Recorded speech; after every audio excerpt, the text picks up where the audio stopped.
Damaged Defenders by Sherza. Chapter 62. Frigga. Frigga had found the delay in meeting to discuss events rather illuminating. Watching the Avengers and their closest compatriots as they reacted to the discovery of James Barnes' situation was fascinating, and she had missed the first half-day of reactions. There was an ever-changing roster of people gathering in groups around and passing close by, others providing support both blatant and subtle. Frigga could not detect the pattern in the ebb and flow of people and the support they gave or were willing to receive, as she had virtually no knowledge of most of the people present. Given that most of the people in the room had only known each other for 2 weeks, the fact they were picking up on who needed help and were willing to provide it was very telling. While there had also been a few problems, and it was obvious that not everyone knew how to handle all their distressed fellows, it was clear that the Avengers and the compatriots were on their way to becoming a very tightly knit group. Those thoughts Frigga put aside once Loki had returned from assisting with dealing with James Barnes.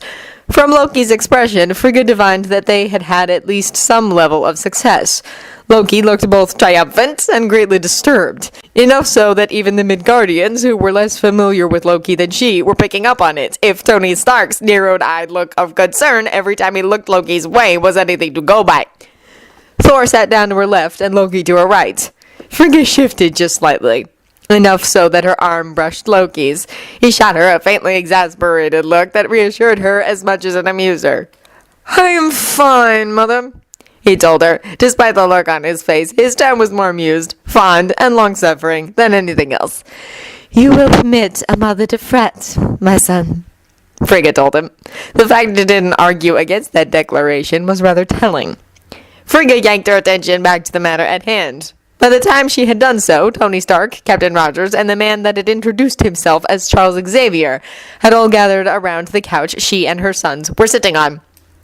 Captain Rogers and Tony Stark shared a second couch, while Charles Xavier and his wheeled chair settled in the gap between the two couches. Captain Rogers and Charles Xavier both produced things with which to take notes. Frigga presumed that Tony Stark was having his mechanical servant record the meeting for later perusal. "I should perhaps begin, as I suspect I have the most information to impart," Frigga said. The others all nodded their agreement to that. "Very well. Most importantly, all the people of the Nine have been warned. All have pledged their armies to the coming battle.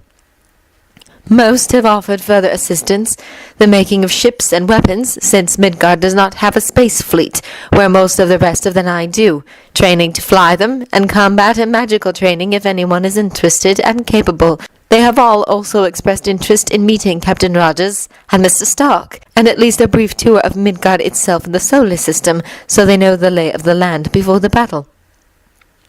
"What sort of numbers and abilities are we looking at?" Captain Rogers wanted to know. "Wait, you're telling me the other realms all have space fleets?"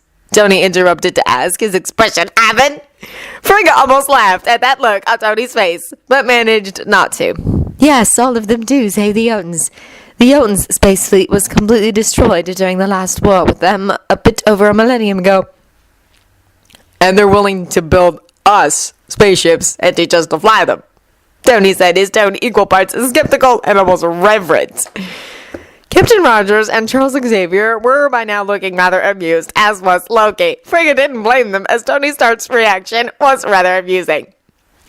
"Yes, I would recommend you accept Svartalfheim's offer. They are the best at such things and would be able to build at least 10 ships before Thanos arrives. Not a large number, I realize, but better than not having anything of your own," Frigga said. "As for numbers and capabilities, I am afraid that none of the realms enjoy a population anywhere near that which Midgard boasts. The most populous of the other realms has a population of roughly 500 million or so. Their armies are therefore smaller in number than you are probably used to here on Midgard." "You'd be surprised. We may have an overall larger population, but only a couple of countries have populations over 500,000. There are a lot of countries on Earth who'd have armies of comparable sizes," Tony said. "And to be frank, it's the small armies you have to watch out for. They make up in vicious and determined what they lack in numbers, generally speaking." Frigga nodded.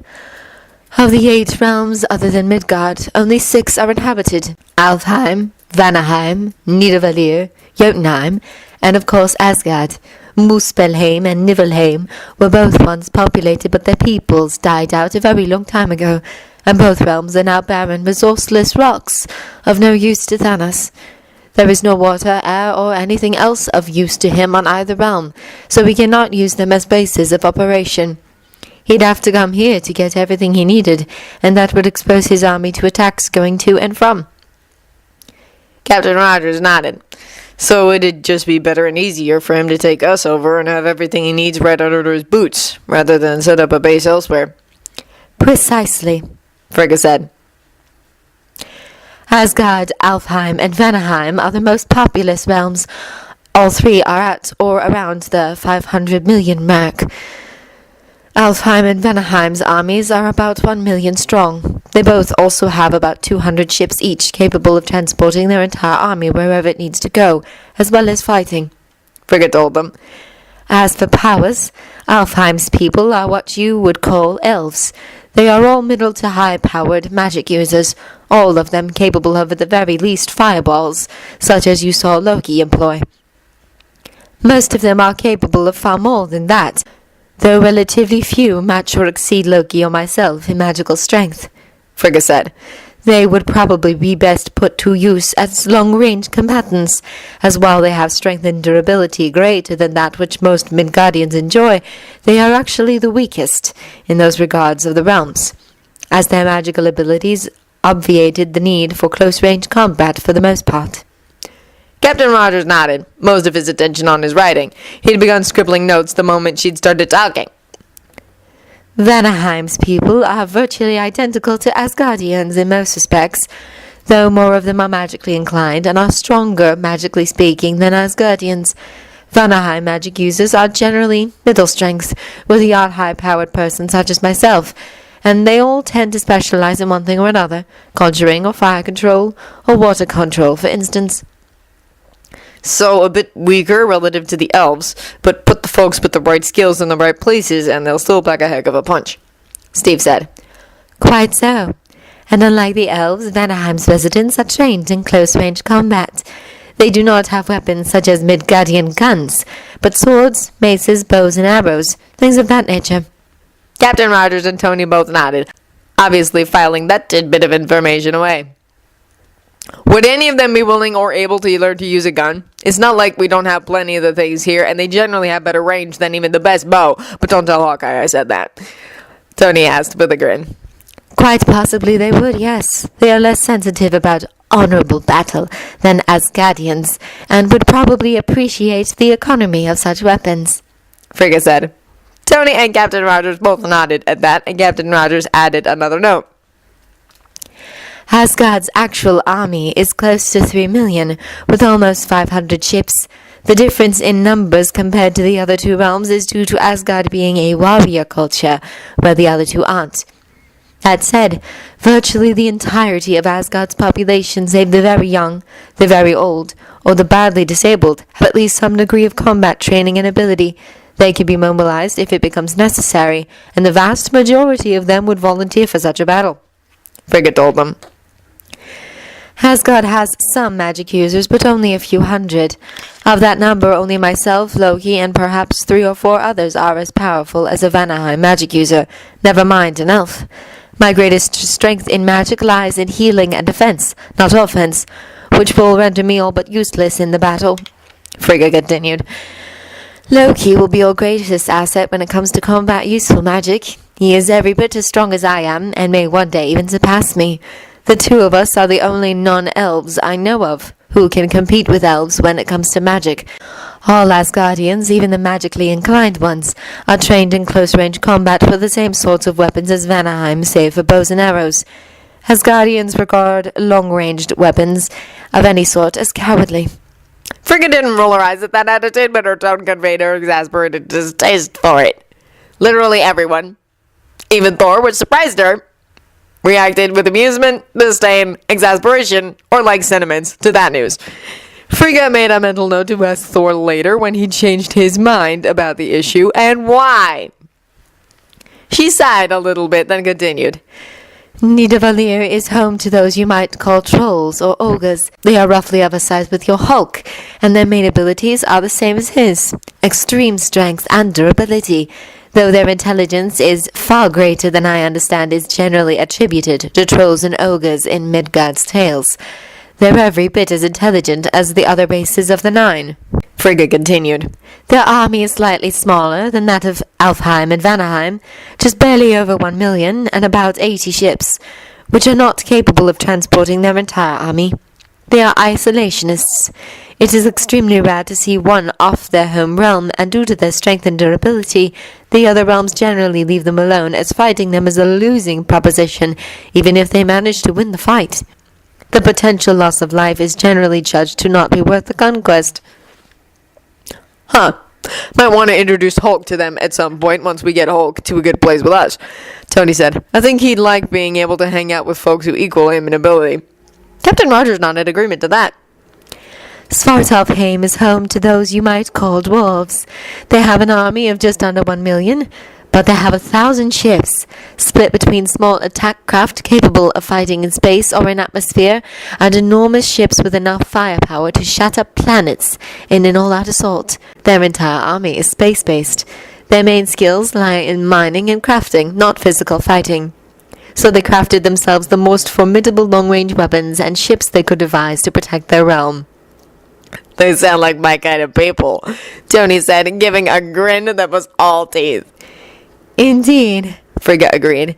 They would be quite intrigued with your armor, and probably build their own version of it for themselves to equalize things when it came to close-range fighting. Frigga eyed Loki before speaking of the last phrase on the list. After a moment, Loki shot her an exasperated look. Oh, just get it over with, Mother. I won't explode, he snapped. Frigga didn't quite believe him, but it wasn't like she really had a choice. Lastly, there is Jotunheim. Their army was decimated in their last war. As I mentioned, they have no ships. Their population is such that they can only afford to send 50,000 warriors, all of them past the age of reproduction. That is not really a detriment, because according to everything I've heard and read, the older Jotun gets, the stronger their abilities get. All of them have magic. The same magic. They control water and ice. Water they chill to ice, and ice they shape into whatever they need. Even the youngest and most inexperienced warrior is capable of forming a rough but serviceable ice blade. The older ones can and do get a lot fancier than that. She sighed. That said, they will have to be deployed in colder areas, or areas with access to a great deal of water. Jotuns are adapted to extremes of cold to such a degree that they cannot stay somewhere with weather more than about 10 degrees above freezing for more than an hour without suffering for it. Unless, of course, they employ their abilities with water and ice to cool themselves off. If they have access to enough water, they can stay in even tropical heat indefinitely. So they do best in coastal areas near our oceans. Not likely to run out of water there, Captain Rogers said. And it's not like the water wouldn't go right back into the oceans once it melts, so it wouldn't do any real damage to the oceans. He glanced at Tony. I don't think.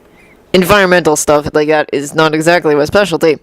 Mine either, Tony admitted, though I can sure as heck find out. Worst comes to worst, we stick them in cold mountainous areas like the Alps and stuff like that. They'd be right at home there. Thor and Loki both have had dealings with all but the Nidavellir, and can advise you on the politics and societal expectations of those groups, Frigga told them. She gestured, and a small stack of unfortunately thin books appeared in her hands. These books are the information Asgard has on Nidavellir, which is the best I can do for you in that regard. Even I have only dealt with them twice in my life, so I can tell you very little of them from my personal experience. My husband might have dealt with them more, but I would not trust any information he would have to impart, even were he willing to impart it. No shit, Tony muttered. Frigga did not think he intended for her to hear him. Next to her, Loki shifted and looked a little sheepish. Actually, Mother, I have been to Nidavellir, he admitted. Frigga had suspected. She knew how curious and hungry for knowledge Loki was, but she hadn't been sure. Well then, a bit more personal experience to work with at least. She left the books on the table, as even with what she and Loki could tell them from personal experience, they'd need what was in those books. There is one last bit of information I need to impart. Each realm has an item. This item is a thing of great power that can be used to provide power for the realm and to defend it. You have seen Asgard and Jotunheim's items, Heimdall's sword and the Tesseract, respectively. Midgard has such an item as well. Where it is, I do not know. No one has ever discovered how these items come into existence. Historically, they remain hidden until needed. I believe Midgard's item has been found a few times. Your history is rife with mentions of containers, which have incredible powers.